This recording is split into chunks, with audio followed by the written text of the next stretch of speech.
Good morning all of you. तो आज हम डिस्कस करेंगे जो GSSB का पेपर हुआ था 3 मार्च को थर्ड शिफ्ट में। पेपर का जो पैटर्न था वो 7 सेक्शन में डिवाइडेड था। तो पहला जो सेक्शन था उसमें इंग्लिश में 20 क्वेश्चन थे, देन इंग्लिश में 20 question, then English 20 question, then GK 20 question, then GK 10 question, then reasoning 20 question, then reasoning 10 question. और ये बिल्कुल कंटिन्यूस वे में चल रहा था। इंग्लिश 20 क्वेश्चन है तो उसके बाद यही ओपन हो रहा था। ठीक है, तो जब आप सेक्शन सबमिट कर रहे थे उसके बाद नेक्स्ट सेक्शन ओपन हो रहा था। ठीक है, तो ये सेक्शन वाइज क्वेश्चन हो गए। ठीक है, नाउ फर्स्ट अपन देखते हैं कि इंग्लिश में किस टाइप के क्वेश्चन थे। इंग्लिश में जो क्वेश्चन थे वो वन वर्ड थे, सिनोनिम्स बेस्ड थे, एंटोनिम्स बेस्ड भी थे और फिलअप्स भी थे। फिलअप्स जैसे आर्टिकल्स ए एन द, तो क्या आएगा, ए आएगा, एन आएगा, द आएगा। और प्रीपोजिशन बेस्ड भी, मतलब जिसमें प्रीपोजिशन प्लेस करने थे। 2 क्वेश्चन RC बेस्ड थे, मतलब रीडिंग कंप्रेंशन, जिसमें पैराग्राफ दे दिया उसके बेस्ड पे क्वेश्चन थे। सेंटेंस अरेंजमेंट क्वेश्चन थे, मतलब बहुत सारे 3-4 सेंटेंस दे दिए, अब उसको अरेंजमेंट करना है, जैसे PQRS। ठीक है, SPQR, तो ऐसे क्वेश्चन जो सेंटेंस अरेंजमेंट थे वो तो आई थिंक 5-6 क्वेश्चन तो थे ही ऐसे। एरर बेस्ड क्वेश्चन थे, एरर बेस्ड कम क्वेश्चन थे, 2-3 होंगे शायद। एंड सुटेबल वर्ड, जो फिलअप से कौन सा सुटेबल वर्ड यूज़ होगा।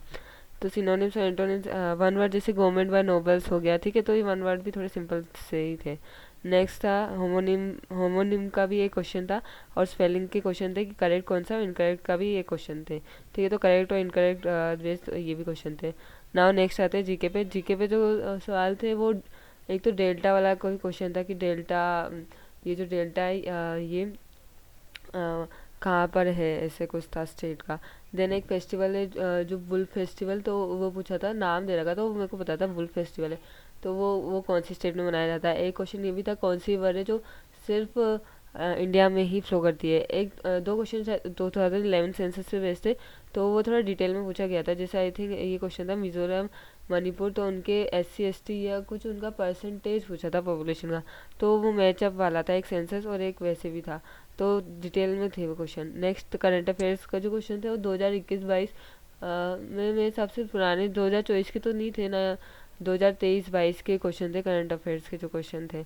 एक क्वेश्चन शायद लेटेस्ट 2024 का भी था, मुझे याद नहीं आ रहा। तो इसमें आई थिंक जीके तो मॉडरेट मेरे को लगी, वैसे अब मुझे इतने याद नहीं जीके के क्वेश्चन क्या थे, लेकिन कॉमन कॉमन जो मुझे क्वेश्चन याद है वो ऐसे ही थे।